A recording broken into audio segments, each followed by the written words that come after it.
Hi dears, Mahalakshmi ഇന്നത്തെ എപ്പിസോഡിലേക്ക് എല്ലാവർക്കും സ്വാഗതം. അങ്ങനെ നമ്മുടെ വാമനാണെങ്കിൽ നമ്മുടെ കരുണയോട് പറയുന്നുണ്ട്, എന്തായാലും പൈസ ഞാൻ പോയി തന്നെ വാങ്ങിച്ചോളാം, നീ പോയാൽ ചിലപ്പോൾ കിട്ടിയില്ലെങ്കിലും. അപ്പം നമ്മുടെ കരുണ പറയുന്നുണ്ട്, എന്താണെങ്കിലും പൈസയുടെ ഷെയറിൻ്റെ പകുതി അത് എനിക്കുള്ളത് തന്നെയാണ്, അത് നിങ്ങൾക്ക് അറിയാലോ. പിന്നെ നിങ്ങൾ എന്നോട് അങ്ങനെ ചെയ്തത് ഇങ്ങനെ ചെയ്തത് എന്ന് പറഞ്ഞിട്ടൊന്നും കാര്യമില്ല, പൈസ കിട്ടിയില്ലെങ്കിൽ ഞാൻ എന്തായാലും ഞാൻ പറഞ്ഞ കാര്യം ചെയ്തിരിക്കുമെന്നൊക്കെ വാമനെ ഭീഷണിപ്പെടുത്തുന്നുണ്ട് കരുണയാണെങ്കിലും. അതിന് ശേഷമാണെങ്കിലും വാമൻ പറയുന്നുണ്ട്, എന്തായാലും ഞാൻ പോയി പൈസ വാങ്ങിയിട്ട് വരട്ടെ, എന്നിട്ടാണല്ലോ ഷെയറിൻ്റെ കാര്യങ്ങളൊക്കെ സംസാരിക്കേണ്ടിയിരിക്കുന്നുള്ളൂ, എന്തായാലും ഞാൻ പോയിട്ട് വരാമെന്നൊക്കെ കരുണയോട് പറയുന്നുണ്ട്. അതിനുശേഷം വാമനാണെങ്കിൽ നമ്മുടെ കരുണ പറഞ്ഞതുപോലെ തന്നെ നമ്മുടെ അനന്തുവിൻ്റെ അടുത്ത് പോയിട്ട് പൈസയൊക്കെ വാങ്ങാൻ വേണ്ടി തയ്യാറാകുന്നുണ്ട്. അനന്തുവിനോട് വിളിച്ച് പറയുന്നുണ്ട്, എന്തായാലും എത്രയും പെട്ടെന്ന് തന്നെ ഇങ്ങോട്ടേക്ക് വന്നോ, അതായിരിക്കും നല്ലത്, അല്ലെങ്കിൽ സത്യങ്ങളെല്ലാം ഞാൻ എല്ലാവരോടും വിളിച്ചു പറയും, നിങ്ങൾക്ക് എന്നെ ശരിക്കും അറിയില്ല എന്നൊക്കെ വാമനാണെങ്കിൽ അനന്തുവിനെ ഭീഷണിപ്പെടുത്തുന്നുണ്ട്. അനന്തു പറയുന്നുണ്ട്, എന്തായാലും പൈസ എൻ്റെ കയ്യിലുണ്ട്, നിങ്ങൾ ഇങ്ങോട്ടേക്ക് വന്നോളൂ എന്നൊക്കെ പറഞ്ഞ് ഒരു സ്ഥലങ്ങളൊക്കെ പറഞ്ഞു കൊടുക്കുന്നുണ്ട് അനന്തു ആണെങ്കിൽ. അങ്ങനെ അനന്തു ആണെങ്കിൽ നമ്മുടെ വാമനെ കണ്ട ഉടൻ തന്നെ മാർക്കോയോടും ലോബോസിനോടും പറയുന്നുണ്ട്, ഇവിടെ തന്നെ ഇരിക്കെ, അയാളുടെ ഉദ്ദേശം എന്താണെന്ന് ആദ്യം നോക്കട്ടെ, എന്നിട്ട് നിങ്ങൾക്ക് പുറത്തിറങ്ങിയാൽ പോരെ എന്ന് ചോദിക്കുന്നുണ്ട്. അപ്പോൾ മാർക്കോ പറയുന്നുണ്ട്, അത് മതി, എന്തായാലും അവൻ എത്ര പൈസയൊക്കെ വേണമെന്നൊക്കെ പറയട്ടെ, അതിനുശേഷം ആ പൈസയ്ക്കനുസരിച്ച് കൊടുക്കാം അവന് വേണ്ടത് എന്നുള്ള രീതിയിലൊക്കെ മാർക്കോ സംസാരിക്കുന്നുണ്ട്. അതിനുശേഷം വാമനാണെ അവിടെ എത്തിയിട്ട് അനന്തുവോട് സംസാരിക്കുന്നുണ്ട്. ഓ, അപ്പോൾ പറഞ്ഞാൽ പറഞ്ഞ പോലെ ചെയ്യാൻ നിനക്കറിയാം അല്ലേ അനന്തു, എന്തായാലും പൈസ കൊണ്ടുവന്നതല്ലേ, അതിങ്ങ് എടുത്തേക്ക്, ബാക്കി പൈസ നീ പിന്നെ തന്നാൽ മതി, മഹാലക്ഷ്മിയോട് പറഞ്ഞേക്ക്, പേടിക്കണ്ട, ആ സത്യമൊന്നും ഞാൻ കണ്ണനോട് പറയാൻ വേണ്ടി പോകുന്നില്ല എന്നുള്ള രീതിയിലൊക്കെ വാമൻ സംസാരിക്കുന്നുണ്ട്. അപ്പോൾ അനന്ത് പറയുന്നുണ്ട്, പൈസയല്ലേ, അത് കാറിൻ്റെ ഡിക്കിയിലുണ്ട്, അവിടെ നിന്ന് നിങ്ങൾ എടുത്തോ എന്ന് പറയുമ്പോൾ കാറ് തുറന്ന് നമ്മുടെ മാർക്കോയും ലോപ്പസും ഇറങ്ങി വരുന്നത് കണ്ട നമ്മുടെ വാമനാണെങ്കിൽ ഒരുപാട് പേടിക്കുന്നുണ്ട്. ഇവരെന്താ ഇവിടെ എന്ന് ചോദിക്കുന്നുണ്ട്.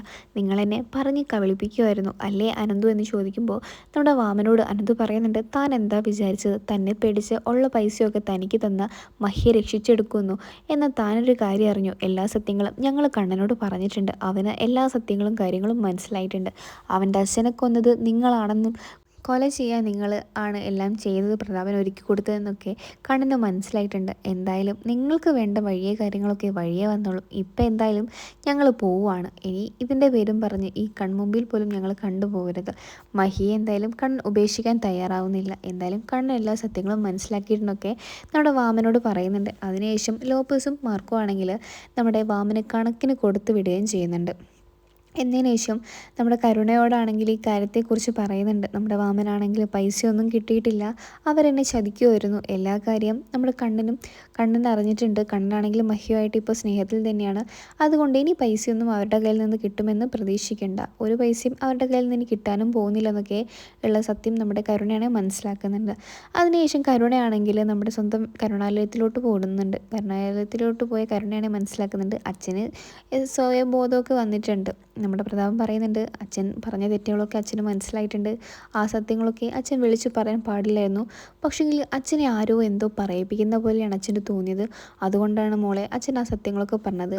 അപ്പോൾ കരുണ പറയുന്നുണ്ട്, അതുകൊണ്ട് ഇപ്പം എൻ്റെ ജീവിതം ഇല്ലാതാവുന്ന അവസ്ഥയിലാണ് അച്ഛാ, ഉണ്ണേട്ടൻ മാത്രം ഇതുവരെ ഒന്നും അറിഞ്ഞിട്ടില്ല, ദുർഗമ്മയും, ഇനി അവരും കൂടെ എല്ലാം അറിഞ്ഞാൽ എല്ലാ കാര്യങ്ങളും കയ്യിൽ നിന്ന് പോകും. ഇപ്പോൾ വാമൻ വിളിച്ചിരുന്നു, അയാളാണെ പറയുന്നത് ഇങ്ങനെയാണ്, എല്ലാ സത്യങ്ങളും കണ്ണറിഞ്ഞിട്ടുണ്ട്, ഇനിയിപ്പോൾ എന്തൊക്കെയാണ് നടക്കാൻ പോകുന്നതെന്നും എനിക്കറിയില്ല എന്നൊക്കെ പറഞ്ഞ് കരുണയാണെങ്കിൽ കരുണാലയത്തിൽ നിന്ന് ഇറങ്ങി വരുന്നുണ്ട്.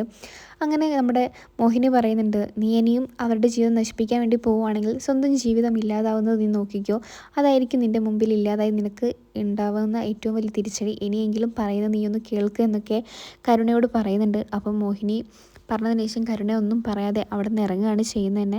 അതിനുശേഷം നമ്മുടെ കരുണയാണെങ്കിൽ കരുണാലയത്തിൽ നിന്ന് നമ്മുടെ കണ്ണൻ്റെ വീട്ടിലെത്തുന്നുണ്ട്. അവിടെ എത്തിയതിന് ശേഷം നമ്മുടെ കണ്ണനാണ് ചോദിക്കുന്നുണ്ട്, നീ എൻ്റെ ഭാര്യയെ ഇതിനാക്കിയിട്ട് അവളെ വേദനിപ്പിച്ചതിൻ്റെ ഷെയർ വാങ്ങാൻ വേണ്ടി പോയതല്ലേ, ആ മാമൻ്റെ അടുത്ത് എല്ലാ സത്യങ്ങളും ഞാൻ അറിഞ്ഞിട്ടുണ്ട്, നിൻ്റെ ജീവിതം ഇപ്പം എൻ്റെ കയ്യിലാണ്, ഉണ്ണി ഇതറിഞ്ഞാലുള്ള അവസ്ഥ നിനക്ക് പറഞ്ഞാൽ അറിയില്ല, അവൻ ഏറെ സ്നേഹിക്കുന്ന ഒരാളാണ് അവൻ്റെ അച്ഛൻ, ഈ കാര്യം അവൻ അറിഞ്ഞാൽ എന്നേക്കാളിലും പ്രതികരിക്കുക അവൻ തന്നെയായിരിക്കും, അതുകൊണ്ട് നിൻ്റെ ജീവിതം എൻ്റെ കയ്യിലാണ് കരുണയെന്നൊക്കെ നമ്മുടെ കണ്ണനാണെങ്കിലും പറയുന്നുണ്ട്.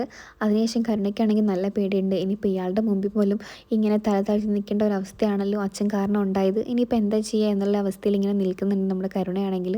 അതിനുശേഷമാണെങ്കിൽ കണ്ണനാണെങ്കിൽ മഹിയെ വീട്ടിലേക്ക് കൊണ്ടുവരുന്നുണ്ട്, കമലേശ്വരത്തേക്ക്. അങ്ങനെ കണ്ണൻ പറയുന്നുണ്ട് മഹിയോട് എല്ലാ സത്യങ്ങളും ഞാൻ ഉണ്ണിയോടും ദുർഗാമ്മയോടൊക്കെ തുറന്നു പറയാൻ വേണ്ടി പോവുകയാണ്.